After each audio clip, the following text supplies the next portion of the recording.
Welcome back to the layout.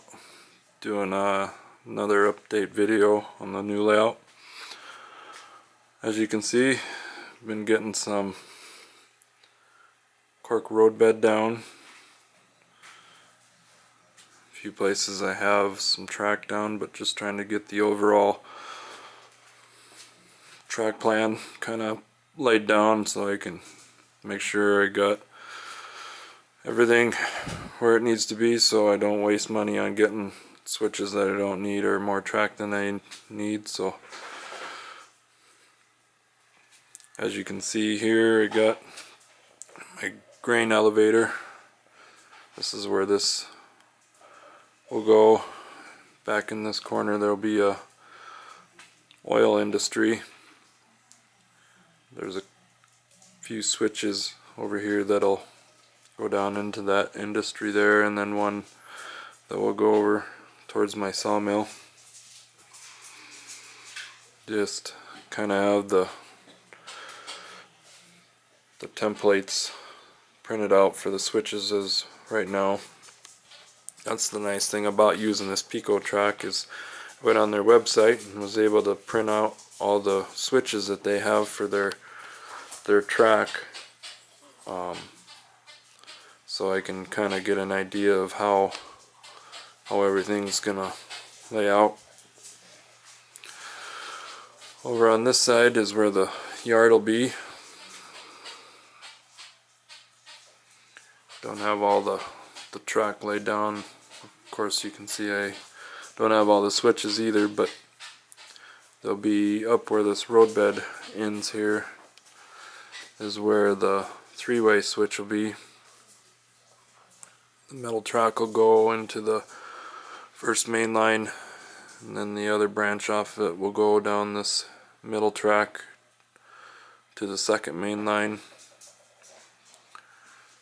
So just trying to get everything planned out here, make sure most of the switches in this yard will be number 6s, except for this crossover here, and I don't think I'm going to do the double crossover. I think I'll do the double slip so it's able to use both tracks instead of just going one way.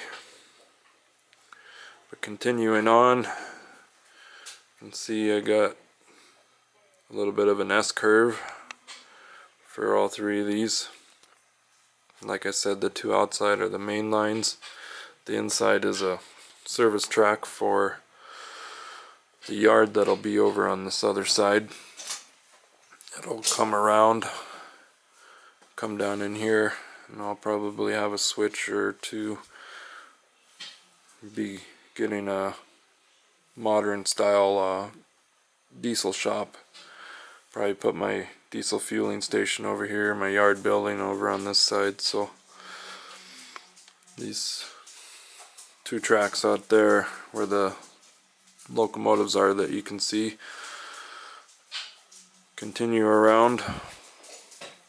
They go over on this side where I had put a double mainline bridge.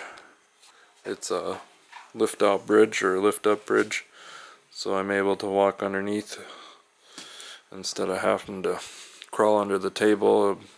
A lot easier access this way.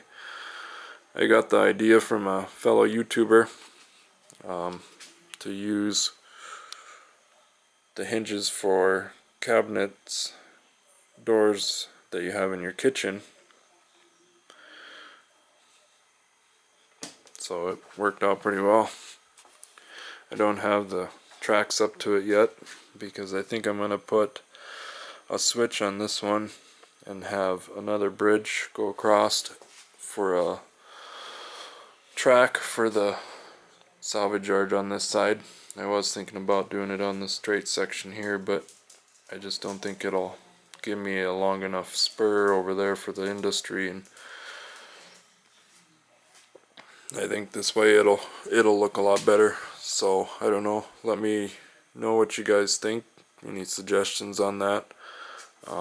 Still, like I said, kind of up in the air, but leaning more towards having the switch over here,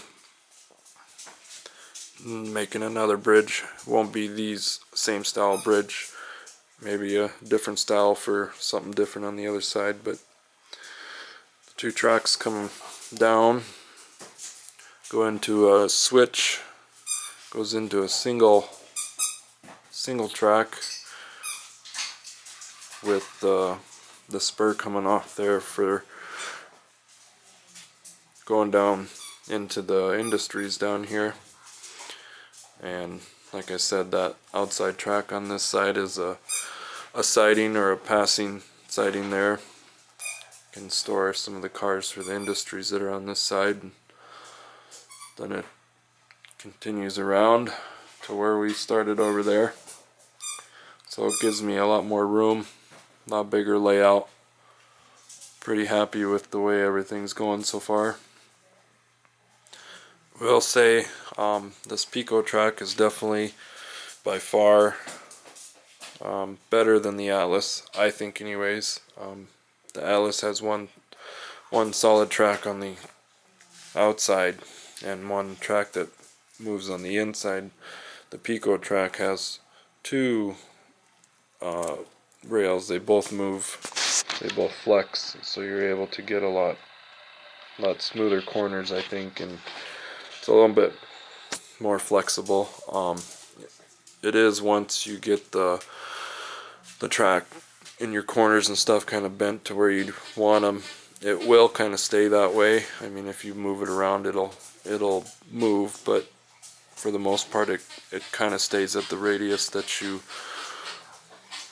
put it at. So the quality of the track, like I said, is, I think in my opinion, a lot better than Atlas.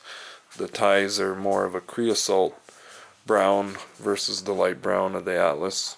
I mean, not a big deal if you're going to weather and paint your track anyways, but I do like the fact that both rails move on the Pico track. I did get one of their switches over here. It's a number 6 switch with the Electro Frog.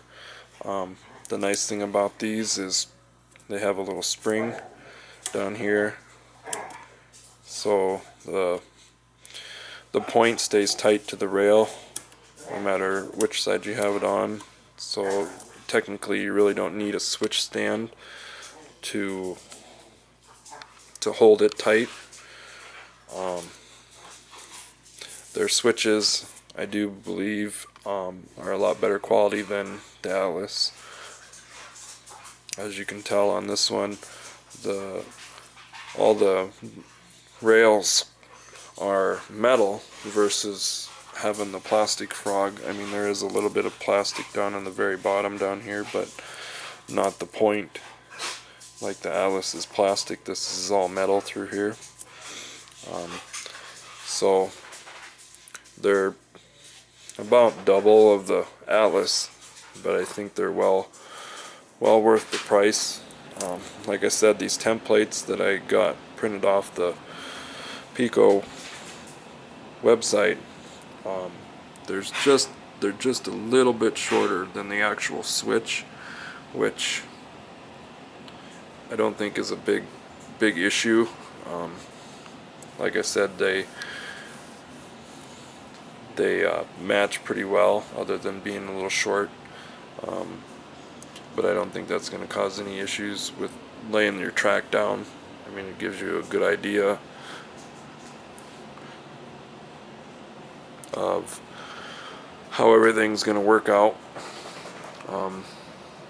Like I said, I still got a lot of work to do in the yard, a lot of switches to get, but for the most part, the track and the road bed that I have, I'll be able to get a good portion of it done. I kind of went without really knowing how well the Pico brand was, kind of took a chance on it, and I'm really happy that I did. I was planning on using a better quality track anyways with this new layout, so I decided to give the Pico track a try in the switches. I kind of did some research on and really liked the fact that they had a little spring in here to hold the points tight.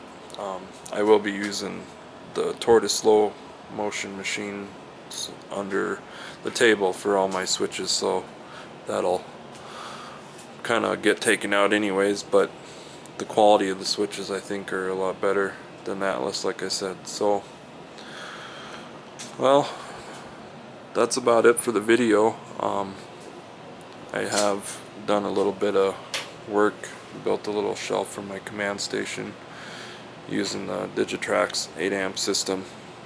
I really like the Digitrax system. I had the MRC before, and the Digitrax, the controller's a little bit more, not quite as user friendly. I mean, it is, but it isn't. But there's a lot more that this system does, and a lot more stuff that comes along with Digitrax that works with their system than the MRC. I have my PR3 down there that hooks into my computer, so I can use my JMRI software to program my decoders from my computer. So that's kind of what this is down here. That'll have my programming track, be able to put my computer down here. So all in all, I'm pretty happy with the way the bench work turned out, the way everything's going so far. I will be doing some more videos on doing some of the track layout, so if you guys have any questions on the Pico track or their switches, I'll be glad to answer any questions there. One more thing I will show you guys is I've been using these track setters. They're gauges for your corners. They come in 10-inch straight section, and they start out at a 18-inch radius, and they go, I think, all the way up to about a 60-inch radius. These ones, they work for HO and OO.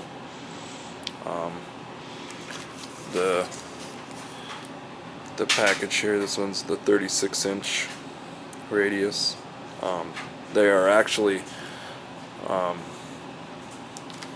made by Pico.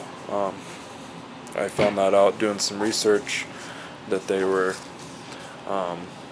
for the Pico brand. On the package it says Melcam models, but I did do some research and found out that they were from the Pico brand. So that's kind of what I've been using for my corners. I've been using the yardstick method too, but just as an added insurance to make sure everything's right on the corners, so I don't have to come back and redo anything.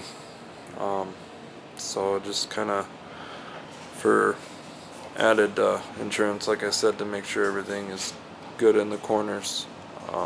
They work really nice. They're metal, so they won't break like the Fast Tracks wood ones. They have slots in them, so you can pin your corners down as you're going along. The straight one does too.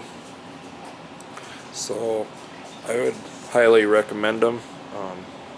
They were only like about maybe $10 a piece, which isn't bad. So yeah, I guess that's it for now. I guess I'll see you guys next time. If you have any questions, like I said, just shoot me a comment. I'll be glad to answer any questions. So until next time, thanks for watching.